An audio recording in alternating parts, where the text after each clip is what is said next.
В эфире «Якутия-24». Итоги дня. В студии работает Анастасия Кобызева. И вот о чем пойдет речь сегодня.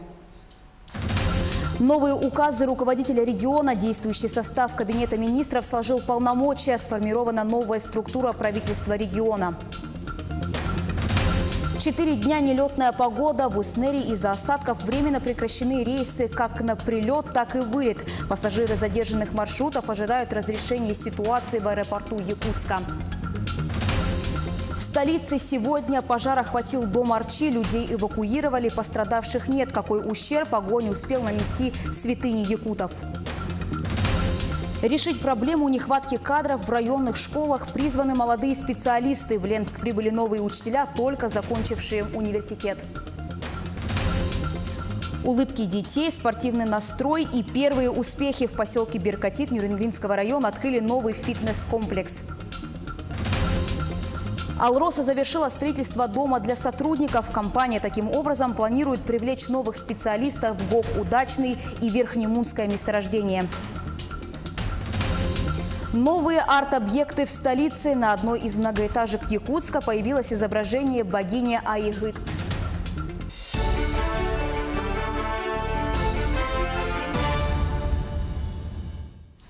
Начинаем выпуск с главной новости дня. Сегодня вспыхнул пожар в священном доме якутов, доме Арчи.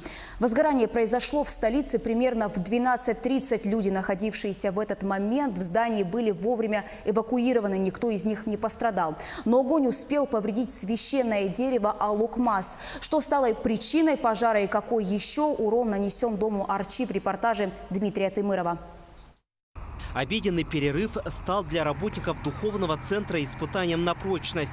Пожар, охвативший здание, не дал возможности спасти материальные ценности. Людям чудом удалось спастись. Кушая, сидели, что-то дым пошел. Вышли ребята. Оттуда вот угол начал огонь. Это получается снаружи пожар пошел, да, или как, или изнутри? Незаметно уже огонь идет уже. Вот как раз обеденный перерыв у нас был. И шел у нас семинар традиционный. И в это время как раз мы заметили, что дым идет. Дым идет оттуда, где у нас ремонт вели. Ремонтные работы в доме Арчи начались в начале сентября. Заказчиком работ является администрация города, на балансе которой стоит данный объект. Утепление они делали, все обшивки отдирали, старые утепления они убирали. И новые утепления, пенопласт, полистирол, там деревоплита. Пожар вспыхнул в той части здания, где проводились обряды Алгыс. Непосредственно здесь шли и ремонтные работы. Внутри объекта ничего ценного из техники не было. Ну, там просто чисто вот наш зал, где стоят священный холумтан, где проводятся Алгыс. Ну и наши вот эти Алукмас, мифологическое дерево. Но сейчас увидим, что будет, что останется. Увы, языки пламени добрались и до священного дерева Алукмас. В попыхах работники дома Арчи смогли взять с собой лишь пару компьютеров, один принтер и небольшую пачку документов. Все остальное осталось внутри. В 12:34 в Центр управления кризисной ситуации поступило сообщение о том, что по адресу город Якутск, улица Чернышевского, 24, горит кровля дома Арчи. На момент прибытия первого пожарного спасательного подразделения горел один купол кровли. Общая площадь пожара составила 100 квадратных метров. В настоящий момент пожар ликвидирован. Причина пожара, виновное лицо, материальный ущерб устанавливается. Дмитрий Тымыров, Илья Сыромятников, Георгий Григорьев, Якутск. А пожарные поселка Кангаласы вновь объявили о намерении начать голодовку с 1 октября. Они требуют исполнения требований, выдвинутых ими еще в апреле этого года. А это выплаты за переработку, переход на другую систему оплаты с оклада на сдельную, предоставление дополнительных от 7 до 12 дней к отпуску, перехода к 36-часовой рабочей неделе на 40-часовую. Сделать капитальный ремонт пожарной части, обеспечить снаряжением. По информации председателя Госкомитета по обеспечению безопасности жизнедеятельности населения республики Юрия Зайцева, из 10 пунктов протокола, составленного в апреле, выполнено 5. Один находится в исполнении, а 4 из-за недостатка финансов в бюджете выполнить до 2021 года не представляется возможным. Бюджет, значит, при содействии Министерства финансов дополнительно выделяет 128 миллионов рублей. Эти вопросы обсудили, мы им доказали, обосновали, что эти средства требуются для погашения задолженности по условиям оплаты труда за период до 2018 года. Правительство должно выделить 577 миллионов рублей, чтобы была увеличена заработная плата, чтобы переработка в полном объеме выплачивалась и прочие моменты. Вот мы сегодня поясняем о том, что в одночасье таких денег и средств не будет. Аэропорт Усть-Нера уже 4-й день из-за погодных условий не принимает самолеты. Из минимально необходимых 10 километров видимости сейчас доступно всего 2-3. А технические средства, которые могли бы понизить этот минимум, на аэродроме отсутствуют. Ситуацию осложняют и горы. Пассажиры рейсов Якутск-Усть-Нера в ожидании вылета находятся в аэропорту столицы региона. Вы сами видите, что полоса готова к приему выпуску воздушных судов Ан-24-8 Q-300 и вертолетов всех типов. Никакого размыкания полосы, как написано в интернете, нет. На всей территории Миконского района находится фронтальная зона с обширной зоной осадков, которая стоит у нас со вторника. Из-за этого выпадает снег, и у нас получается облачность и видимость ниже минимума аэродрома, при которых посадка самолета невозможна. Продержится, сегодня еще такая погода у нас продержится, завтра должны уже быть улучшения, что завтра, возможно, будут самолеты. Решение о вылете будет принято руководством авиакомпании в зависимости от метеоусловий в аэропорту Усть-Неры. Об изменении в расписании времени вылета пассажиры оповещены, им предоставлены услуги в соответствии с федеральными авиационными правилами. Гостиница, горячее питание, напитки, камеры хранения. На 629-м километре федеральной трассы А-360 в Алданском районе опрокинулась автомашина Nissan X-Trail. В результате аварии водитель погиб на месте происшествия. Пассажирка была доставлена в Алданскую центральную районную больницу, но отказалась от госпитализации. Авария произошла накануне около 4 часов утра. Прибывшие на месте происшествия сотрудники ГИБДД установили, что 26-летний мужчина, управляя автомобилем, предположительно уснул за рулем, в результате чего совершил съезд дорожного полотна. Водитель получил телесные повреждения, несовместимые с жизнью. Также в салоне автомобиля находился годовалый ребенок, которого перевозили на заднем сидении в детском автокресле, благодаря чему ребенок не пострадал. А теперь к российским новостям. Военно-воздушные силы страны и 6 стран СНГ начали масштабные учения, рассказывает Алена Островская. Россия и еще 6 стран СНГ в четверг приступили к проверке надежности защиты воздушных границ региона. Кадры учений опубликовало Российское Министерство обороны. По данным ведомства, в тренировке объединенной системы ПВО стран СНГ приняли участие около 100 самолетов. Среди них 8 авиационных полков ВКС России и стратегические ракетоносцы. Кроме того, были задействованы свыше 160 радиотехнических подразделений и 40 с лишним частей ПВО. Маневры проходили на территориях России, Беларуси, Казахстана, Таджикистана, Киргизии, Узбекистана и Армении. Экипажи отрабатывали действия при пересечении нарушителями границ, а также при попытке угона воздушного судна. Самолеты России и Белоруссии выполняли совместные маневры. В России представили работающий прототип беспилотного автобуса. Его производством будет заниматься КАМАЗ. Подробности в репортаже «Рейтер», рассказывает Роман Чуриков. Водитель, друзья, вам сразу скажу.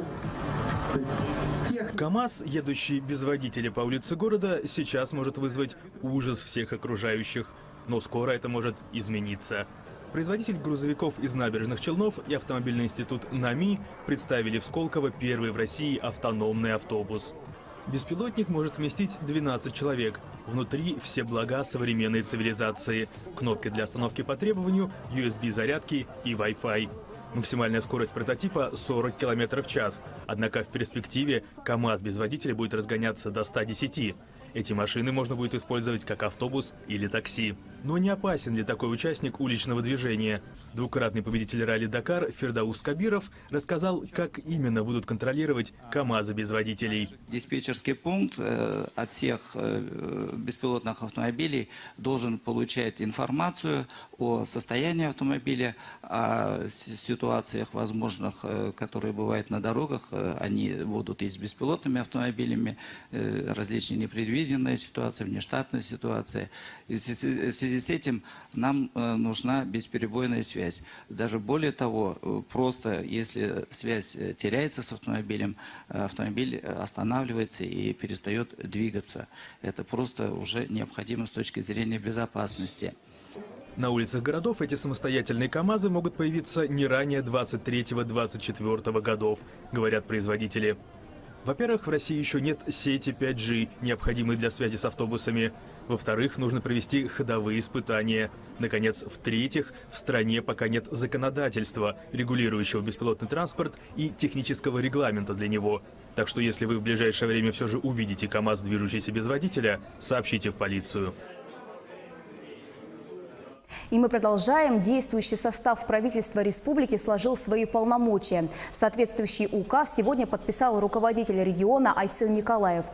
Следом глава утвердил новую структуру правительства. Так, Министерство архитектуры и строительного комплекса переименовано в Министерство строительства. Министерство по делам молодежи и семейной политики в Министерство по делам молодежи и социальным коммуникациям, а Министерство спорта в Министерство по физической культуре и спорту. Минмолодежи переданы полномочия Минэкономики в части поддержки и развития гражданских инициатив и социально ориентированных некоммерческих организаций. В свою очередь, функция Министерства по делам молодежи и семейной политики по реализации семейной и демографической политики переданы Минтруда и социального развития, а функции по формированию здорового образа жизни Министерству по физической культуре и спорта. Также руководитель региона сегодня своим указом назначил Егора Борисова представителем Якутии в Совете Федерации. Документ опубликован на сайте правительства республики. Сейчас небольшой блок рекламы, после чего расскажем о следующих событиях. Улыбки детей, спортивный настрой и первые успехи в поселке Беркатит Нюрнбергского района открыли новый фитнес-комплекс.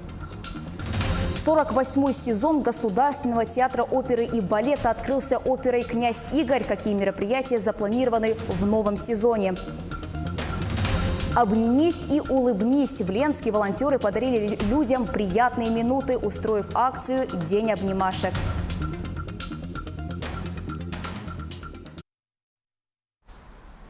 Мы продолжаем наш выпуск. Мирнинский район принял участие в полуфинале конкурса муниципальных стратегий, который прошел в Москве в Общественной палате России. Его отметили сразу в 2 номинациях. Алмазный край представил свою стратегию социально-экономического развития до 2030 года, и он стал единственным участником из Якутии.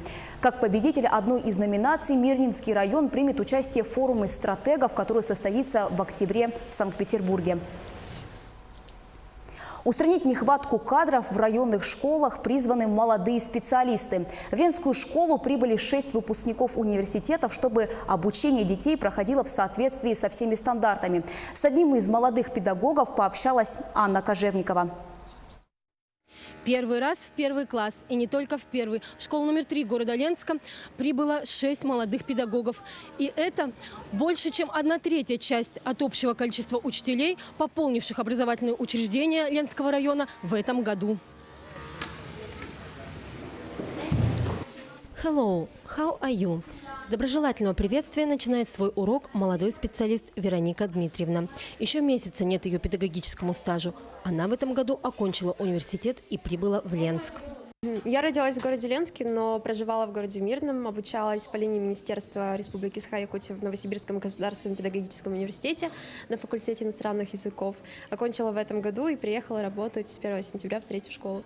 Помогают адаптироваться в коллективе и найти подход с учениками коллеги. В школе номер 3 есть педагоги-наставники. Завуч Лариса Петровна Смирнова курирует преподавателей иностранных языков.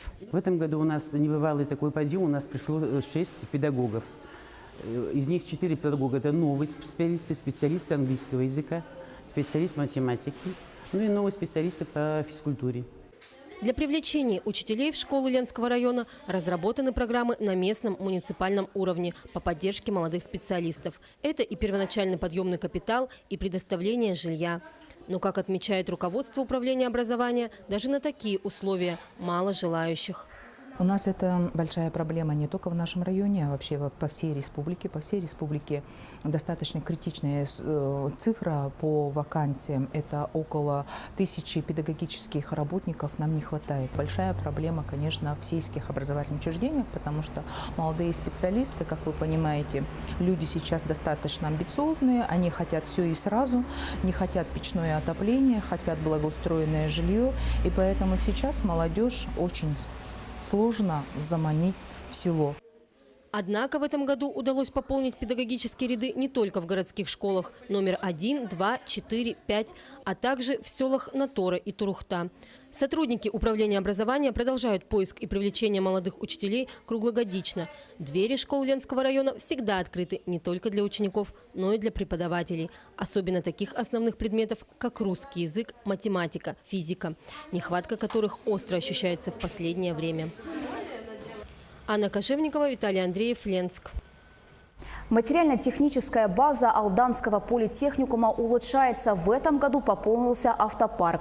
Средства на развитие центров экономического роста Якутия получила из федерального бюджета. Деньги были распределены между 6 СУЗами. Что приобрела Алданская кузница промышленных кадров, узнавала Татьяна Вахнина.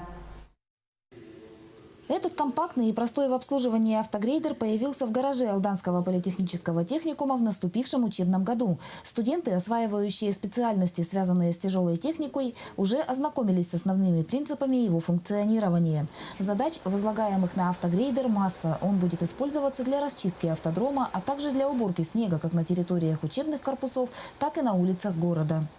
Будет предназначен для обучения практического, участия будет принимать, так говорить, в соревнованиях ворчил молодые специалисты. Средства на покупку чудо-техники были выделены из федерального бюджета. В рамках реализации плана социального развития центров экономического роста Минобразование Якутии распределило деньги между 6 СУЗами республики. Для нашего техникума приоритетами сегодня является развитие таких профессий и таких компетенций в соответствии со стандартами WorldSkills. Это, во-первых, подготовка машинистов на открытых горных работах, подготовка машинистов дорожно-строительных машин, электрогазосварочное производство, мастера по ремонту автомобилей и химический лабораторный анализ. Именно по этим 5 компетенциям все это оборудование приобретается. Автогрейдер не единственное приобретение. В одной из аудиторий был оборудован электронный стрелковый тир. Помимо уроков ОБЖ на его базе открылась секция по стрельбе. Кроме того, в техникуме будут проходить соревнования районного уровня. Остальные новинки будут доставлены в ближайшие недели. Ждем поступления погрузчика, экскаватора и бульдозера данной компании, арочного гаража по современной технологии. Благодаря полученным средствам автопарк увеличится на несколько единиц тяжелой техники и 4 легковых автомобиля.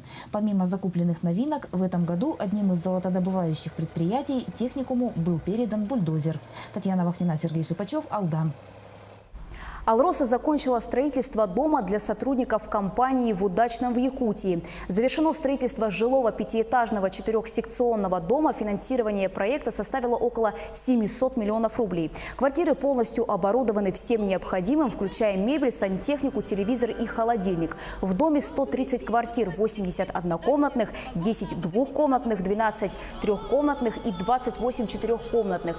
Предназначен дом для временного проживания работников Удачинского ГОКа и специалистов, приглашенных для работы на Верхнемунском месторождении. Как отметил первый заместитель генерального директора Алроса Игорь Соболев, предоставление комфортных условий проживания может помочь компании привлекать квалифицированных специалистов для работы на новом месторождении.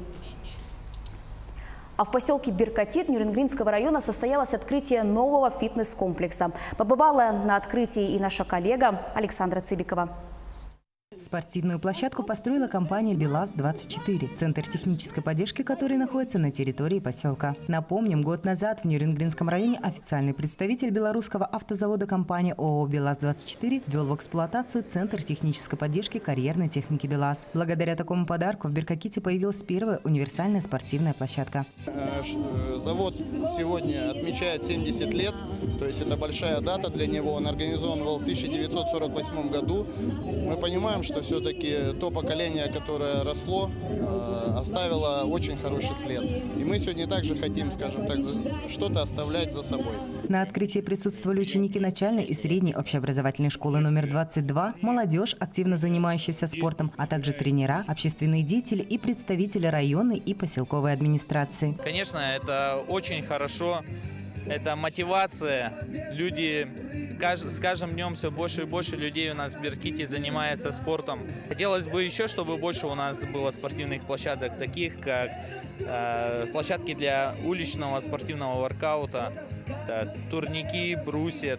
Символично и то, что спортивная площадка со специальными тренажерами, способствующими укреплению мышц и развитию выносливости, подарена в год здорового образа жизни в Нюрнбергском районе. Это пример молодежи, получается. Когда мы занимаемся, они смотрят, они тоже тоже смотрят, берут с нас пример.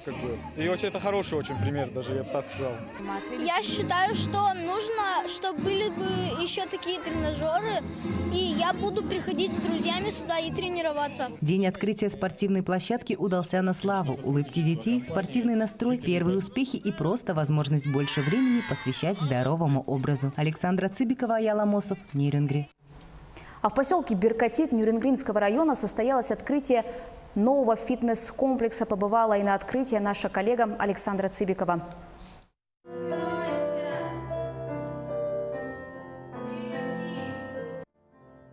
Инна Березовая занимается балетом с 3 лет. В этом году ее заметили на фестивале «Планета искусств».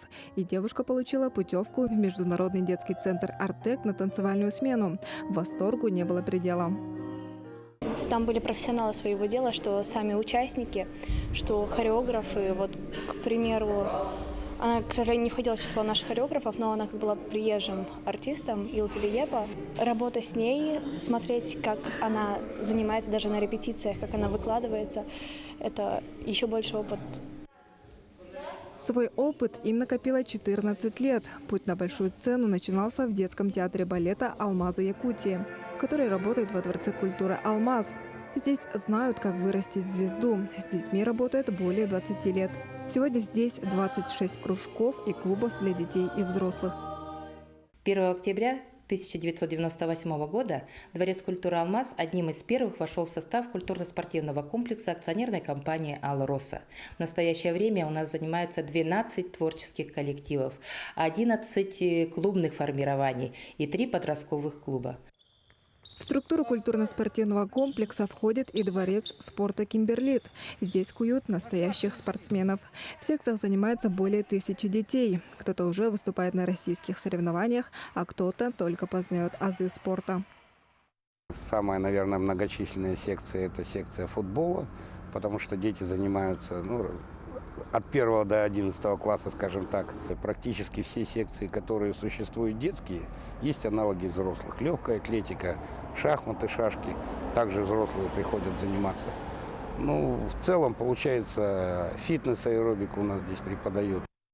Найти занятия по душе, будь то спорт, балет или пение, сможет каждый. Цены на занятия зависят от возраста и социального статуса воспитанников.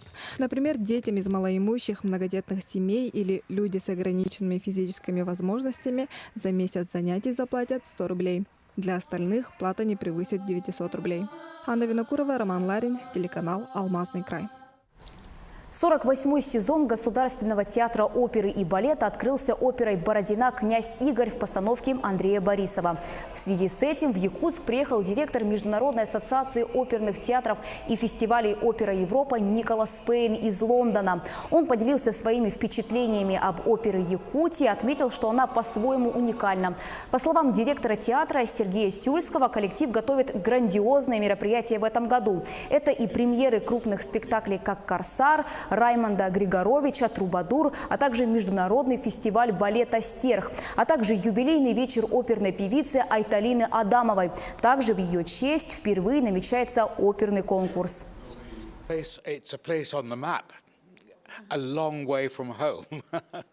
Для меня это просто город на карте, я вообще не слышал.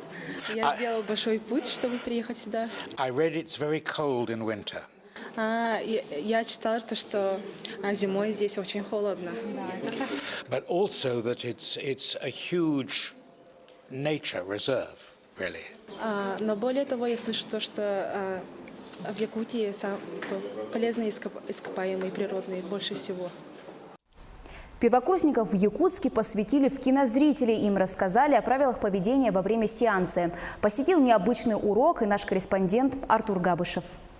Необычное мероприятие посвящения первокурсников в кинозрители прошло в одном из кинотеатров Якутска и началось с символической клятвы кинозрителя. Цель уникального сеанса – ознакомить первокурсников столичных вузов с репертуарным планом на полгода. В него вошли зарубежные, российские киноновинки, а также якутские фильмы. Представляли 2 якутские фильма, которые будут в этом году в ноябре в Чаке, и в следующем году выйдет 2-й якутский фильм, называется «Агент Мамба».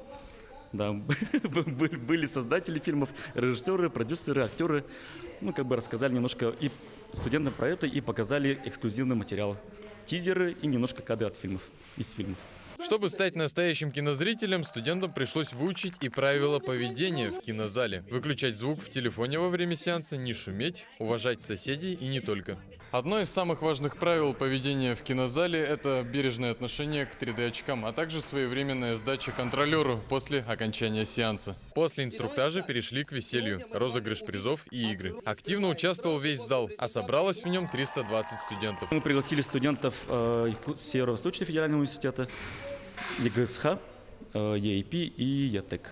То есть учебные заведения, которые находятся географически ближе от нас. Такие мероприятия, они очень, хорошие. Отличные мероприятия. Именно которые якутские фильмы новые сняли, я хочу посмотреть. Если будет русский вариант, обязательно пойду. А зарубежные фильмы я всегда хожу и буду продолжать ходить. Это кинотеатр моего детства. Посвященные кинозрители смогут ходить в кино дешевле и чаще, чем обычные студенты по своей скидке. Организаторы надеются, что событие станет традиционным. Артур Габышев, Григорий Хлопков, Якутск. В Якутске в сквере на территории Арктического государственного института расположился новый паблик-арт-объект «Арктическая космогония». Автором выступил художник, график и преподаватель института Сардана Иванова. Работа создана художниками-скульпторами Николаем Чочасовым и Данилом Чучайцевым совместно со студентами АГИКИ. «Арктическая космогония» приглашает якутян насладиться новым творческим объектом, потрогать его руками, сесть на скамейку и взглянуть сквозь снеговые очки. Мы проанализировали наш город, что практически вообще нету ни одного объекта, такого творческого инсталляции, ни памятника вообще нету, который вообще отображал сам север. Мы взглянули глазами, гостей, те, которые посещают наш город, и получается, что у нас такие типовые дома, скульптуры тоже такие достаточно академические. И ничего такого северного на самом-то деле нет. Также новый арт-объект «Богиня Айгыт» появился у озера Щорс. Изображение расположено на фасаде здания Лермонтова, 56 и занимает все 9 этажей. Подробности в сюжете Кристины Якуповой. Арт-объекты становятся неотъемлемой частью нашего города. И вот новый объект изображен на доме Лермонтова, 56. 2 девушки-саха в национальных платьях украшают озеро Щорс. Что хотела нам сказать этим автор, мы узнали у нее самой. Здесь изображена богиня Айгыт. Мне очень хотелось, чтобы она несла эту эмоциональную нагрузку, чтобы она несла радость. И особенно важно то, что этот мурал находится прямо напротив городской клинической больницы. В нашем городе, где полгода зима, мне очень хотелось, чтобы теплое лето было запечатлено именно в таком состоянии, где цветущие березы, где стерхи взымают ввысь, а сверху спадает ильге в виде якутских бриллиантов. В древней якутской религии богиня Айгыт покровительствует женщинам и продолжению рода. Это богиня изобилия и плодородия, и каждый орнамент, изображенный на полотне, несет свое значение. Арт-объект наносился в течение месяца. Изображение на фасад здания художники-исполнители перенесли с эскиза автора. Я это, так как вот это делаю впервые, это мне все-таки вот вначале, как я буду там ощущать в люльке на 9 этаже, там что-то вот, ну, высотно, но все-таки как-то вот, оказывается, это можно. Переводить с маленького рисунка на большой, интуиция нужна, наверное. Несмотря на критику в соцсетях, большинству горожан новый арт-объект уже успел полюбиться. Национальная тематика, популяризация национальной культуры. Мне нравится. Очень красиво. На озере давно такой красоты не было. Наши традиции предков описать в современном городском мире. Арт-объект очень понравился, потому что его как раз-таки здесь не хватало, потому что с той стороны недавно тоже сделали арт-объект, он очень хороший, и здесь очень-очень тоже просился арт-объект. Он как бы, вообще такая хороший вид сразу получается, если ехать со стороны областной улицы. И, как бы радует глаз, приятно. И зимой, он такой, цвета такие хорошие, сочные, зимой будет согревать.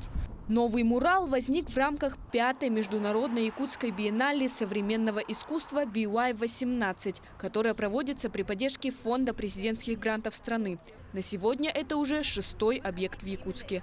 Кристина Якупова, Павел Пахомов, Якутск.